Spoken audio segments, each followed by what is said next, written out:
In the featherweight division at UFC at 289, you got Kyle Nelson taking on Blake Bilder. Now Nelson, about 10 more fights than Bilder. He's 13-5. Bilder is 8-0-1. Nelson, 3 inches taller at 5'11". Both guys are 32. Nelson's got a 2-inch reach advantage as well, and both guys are switch stance fighters. I love when that's the case because it's rare, but it's nice to see both fighters constantly switching their stances and then can go either way. But it's Bilder so far. Limited fights, right? Nearly 7 significant strikes per minute, nearly 3 for Kyle Nelson, but Kyle Nelson can land takedowns, like 2 over the course of an average 3-round fight. So that's important. So far, Bilder's got 100% takedown defense, though, but not enough fights to really be important yet. What's important is that Kyle Nelson has lost a lot of fights. He's 1-5 in the UFC, losing to Doho Choi, Jay Herbert, Billy Q, Quarantillo, Matt Sales, and Diego Ferreira. His only win is against Marco Polo Reyes by first round KO. So he's going to be desperate for a win here.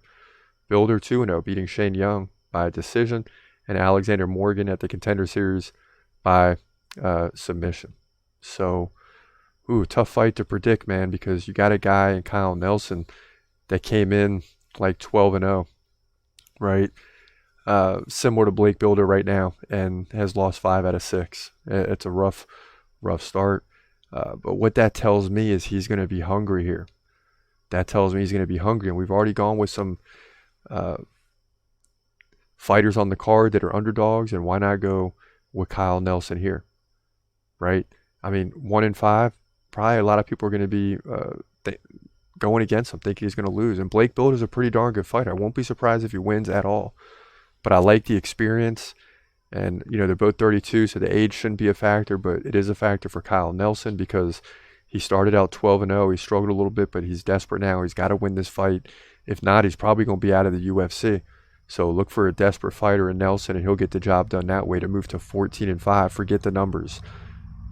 Forget the numbers. It's all about desperation mode for Nelson, and when guys are in desperation mode and you're facing a guy like Blake Bilder who could be really good, but he's not quite there yet, I got to go with Kyle Nelson despite him being 1-5. He wins, in my opinion, to be 14-5, featherweight division, UFC 289.